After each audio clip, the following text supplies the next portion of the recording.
Most burnout isn't caused by low motivation, laziness, or lack of discipline. In fact, the people who burn out hardest are often the most capable, the most consistent, and the most self directed. They show up, they do the work, they handle responsibility, and they don't need external pressure to perform, which is why burnout feels confusing when it shows up. Because on the surface, nothing looks broken. What's actually happening has less to do with effort and more to do with structure. Burnout is often caused by how identity load is designed. Most people unknowingly build their lives around a single pillar, one role, one domain, one primary source of competence and validation. It might be work, it might be productivity, it might be physical capability, or it might be being reliable, being useful, or being the person who holds things together. What matters isn't which pillar it is. What matters is how much weight it carries. Over time, the pillar starts carrying more than function. It carries meaning, worth, and identity. As long as it holds, life feels stable and you feel oriented. You know exactly where you stand, but structurally, it's fragile. Pillars break, but pyramids endure. A pillar concentrates force. All pressure flows through one channel with no redundancy and no load sharing. So when pressure increases or circumstances change, the system doesn't adapt, it fails. This is why highly disciplined people often break the hardest. So here's what that looks like in real life. Someone builds a life around being competent and dependable.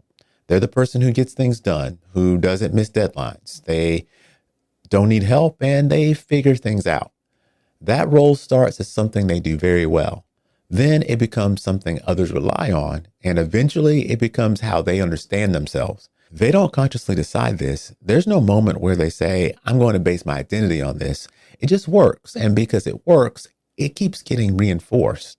Then something changes. The workload increases, the environment tightens, their body stops recovering the way it used to, or a constraint appears that discipline can't simply override. Nothing dramatic happens all at once. There's no single failure. There's no collapse you could really point to, but the margin disappears. They start feeling tense even on the days that should be manageable. Rest feels uncomfortable, not because they don't value it, but because it removes the one thing that confirms they're still okay. Performance dips slightly, and instead of seeing it as information, it feels threatening. At that point, the problem isn't fatigue.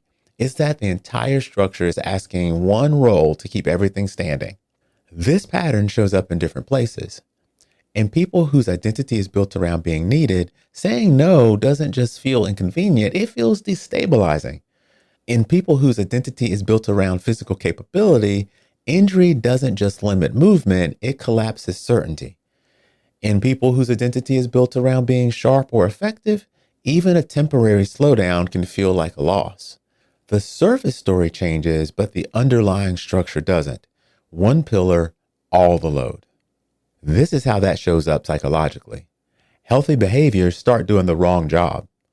Work stops being something you do and becomes something you are. Training stops being restorative and becomes identity protection. And rest stops being neutral and starts to feel threatening. You're not just working, you're defending your sense of self. You're not just training, you're proving continuity. And you're not avoiding rest because you lack discipline. You're avoiding it because stillness exposes how narrow the structure has become. From the outside, this looks like commitment. It looks like drive and it looks like grit. It may even look like someone who cares deeply and takes responsibility seriously. Internally, though, it creates constant low-grade stress because the system knows something the person may not consciously articulate. If this pillar fails, everything fails. That's why injury can feel catastrophic and why a dip in performance feels personal. That's why burnout doesn't register as tiredness, but as a loss of coherence. People often respond to this by trying harder. They tighten routines, they double down, they apply more discipline to a problem that isn't caused by a lack of it, which makes sense because discipline has worked before. But this isn't a motivational problem, it's an architectural one. Now, here's the solution. The alternative structure isn't less ambition, it's better architecture. A pyramid distributes load. Weight is spread across multiple surfaces, so no single failure causes collapse. Stress is absorbed, forces are shared, and the structure adapts. Psychologically, that means identity diversification. Meaning isn't centralized. Competence exists in more than one lane, and worth isn't conditional on performance in a single domain. Now, this is where people often mishear the idea. Identity diversification does not mean doing more things. It doesn't mean adding hobbies just to stay busy. And it doesn't mean lowering standards or disengaging from what matters.